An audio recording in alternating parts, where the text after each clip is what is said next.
ನರೇಂದ್ರ ಮೋದಿಜಿಯವರು ವಿಶೇಷ ಅಧಿವೇಶನ 3 ಸಲ ಕರೆದು ಶೇಕಡ 33% ಮಹಿಳೆಯರಿಗೆ ಮೀಸಲಾತಿ ಕೊಡಬೇಕು, ಮಹಿಳೆಯರ ಸಬಲೀಕರಣ ಆಗಬೇಕಂತೇಳಿ ಬಿಲ್ಲನ್ನು ಮಂಡಿಸಿದರು. ಕಾಂಗ್ರೆಸ್ ಮತ್ತು ಅವರ ಮಿತ್ರ ಪಕ್ಷಗಳು ಬಿಲ್ಲನ್ನು ಸೋಲಿಸಿ ಒಂದು ರೀತಿ ವಿಕೃತ ಮನಸ್ಸಿನಿಂದ ಸಂಭ್ರಮಾಚರಣೆ ಮಾಡಿದರೆ ಇದನ್ನು ನಾವು ತೀವ್ರವಾಗಿ ಖಂಡಿಸ್ತೀವಿ. ಇದು ಭಾರತೀಯ ಜನತಾ ಪಾರ್ಟಿಗೆ ನರೇಂದ್ರ ಮೋದಿಜಿಯವರಿಗೆ ಮಾಡಿದಂಥ ಅಪಮಾನ ಅಲ್ಲ,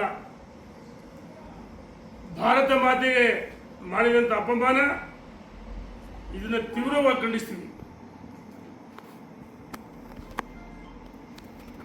ಮಹಿಳೆಯರ ಸಬಲೀಕರಣ ಆಗಬೇಕು,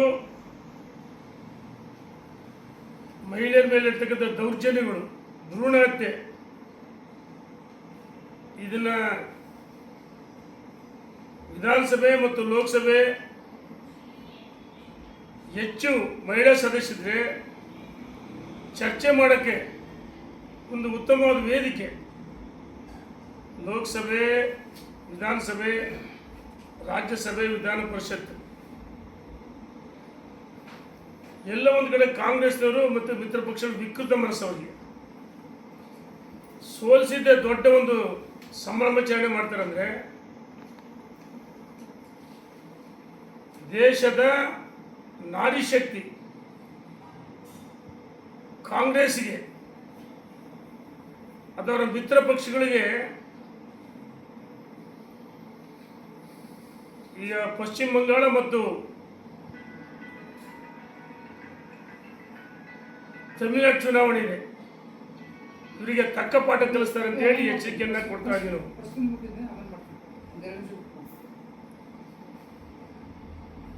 12ನೇ ಶತಮಾನದಲ್ಲಿ ಬಸವಣ್ಣನವರು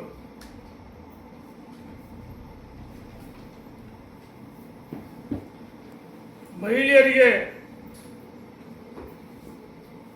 ಮೀಸಲಾತಿಯನ್ನು ಕೊಟ್ಟಿದ್ರು, ಅವಕಾಶ ಮಾಡಿಕೊಟ್ಟಿದ್ರು. ಅಂಬೇಡ್ಕರ್ ಸಂವಿಧಾನ ಆಶಯ ಮಹಿಳೆಯರು ಮುಂದೆ ಬರಬೇಕು,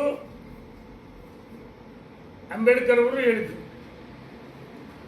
ಕಾಂಗ್ರೆಸ್ನರು ಅವರ ಮಿತ್ರ ಪಕ್ಷಗಳು ಅನಗತ್ಯವಾಗಿ ಇದು ಭಾರತೀಯ ಜನತಾ ಪಾರ್ಟಿಗೆ ಸಿಗ್ತಕ್ಕಂಥ ಕ್ರೆಡಿಟ್ ಅಲ್ಲ. ನರೇಂದ್ರ ಮೋದಿಜಿಯವರು ಹೇಳಿದ್ರು, ಬರವಣಿಗೆ ನಾನು ಕೈ ಬರವಣಿಗೆ ಬರ್ಕೊಡ್ತೀನಿ,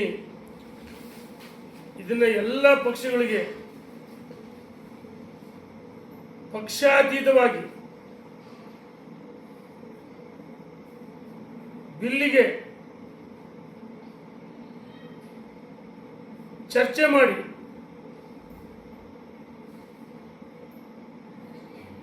ಬಿಲ್ ವಿರುದ್ಧವಾಗಿ ಯಾರೂ ಮತ ಹಾಕಬಾರ್ದು, ಈ ಮಸೂದೆಯ ಪರವಾಗಿ ನಮ್ಮ ಸರ್ವಾನುಮತದಿಂದ ಕೈ ಜೋಡಿಸಬೇಕಂತ ಹೇಳಿದ್ರು. ಕಾಂಗ್ರೆಸ್ಸಿನ ಅಧಿನಾಯಕಿ ಸೋನಿಯಾ ಗಾಂಧಿ ಬುದ್ಧಿವಾದ ಹೇಳಬಹುದಾಗಿತ್ತು, ಹೇಳಲಿಲ್ಲ. ಮತ್ತು ಕಾಂಗ್ರೆಸ್ಸಿನ ಪ್ರಿಯಾಂಕಾ ಗಾಂಧಿ ಒಬ್ಬ ಸ್ವತಃ ಮಹಿಳೆಯಾಗಿದ್ದರು, ಇದನ್ನು ವಿರೋಧ ಮಾಡ್ತಾರಂದ್ರೆ ಇವರಿಗೆ ಮಹಿಳಾ ಸಬಲೀಕರಣ ಆಗಬಾರ್ದು ಅಂತೇಳಿ ಮಹಿಳೆಯರು ಮುಂದೆ ಬರಬಾರ್ದು. ಎಲ್ಲ ಒಂದು ಕಡೆ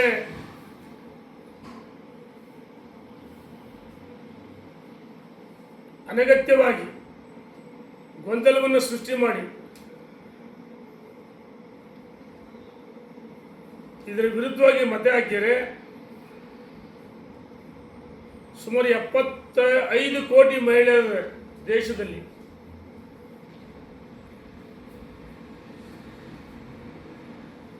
ಇನ್ನು ಕ್ಷೇತ್ರಗಳ ಪುನರ್ವಿಂಗಡಣೆಯಲ್ಲಿ ಪ್ರಸ್ತುತ ಲೋಕಸಭೆಯಲ್ಲಿ 543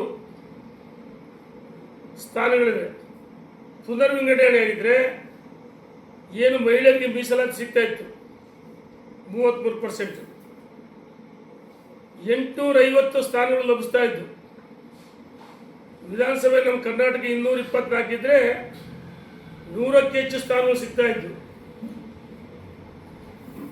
ಹಾಗಾಗಿ ಕ್ಷೇತ್ರ ಪುನರ್ವಿಂಗಡಣೆ ಇರ್ಬೋದು, ಮಹಿಳಾ ಮೀಸಲಾತಿ ಇರ್ಬೋದು, ಇವರು ದಕ್ಷಿಣ ಭಾರತಕ್ಕೆ ಅನ್ಯಾಯ ಆಗುತ್ತೆ ಅಂತ ಹೇಳ್ತಾರೆ. ಜನಸಂಖ್ಯೆ ಆಧಾರದ ಮೇಲೆ ದಕ್ಷಿಣ ಭಾರತಕ್ಕೆ ತಮಿಳುನಾಡು, ಕೇರಳ, ಆಂಧ್ರ, ತೆಲಂಗಾಣ, ಕರ್ನಾಟಕ ಯಾವುದೂ ಅನ್ಯಾಯ ಆಗಲ್ಲ. ಇವರ ಮನಸ್ಸೇ ಆ ರೀತಿ ಇದೆ. ಎಲ್ಲಿ BJPಗೆ ಇದರ ಶೇರ್ ಸಿಗುತ್ತೆ ಅಂತೇಳಿ ಸರ್ವಾನುಮತದಿಂದ ಒಪ್ಪಿಗೆ ಕೊಟ್ಟಿದ್ರೆ ಪ್ರತಿಯೊಬ್ಬರಿಗೆ ಅವಕಾಶ ಸಿಗ್ತಿತ್ತು, ಎಲ್ಲ ಪಕ್ಷಗಳು ಕ್ರೆಡಿಟ್ ಸಿಗ್ತಾಯಿತ್ತು. ಸಾರ್ವಜನಿಕ ಸ್ಥಳಗಳಲ್ಲಿ ಇನ್ನು ಕಾಂಗ್ರೆಸ್ಸಿನ ಮತ್ತು ರಾಜಕಾರಣ ಓಡಲು ಕಷ್ಟ ಆಗುತ್ತೆ ಮಹಿಳೆಯರು ಮನಸ್ಸು ಮಾಡಿ.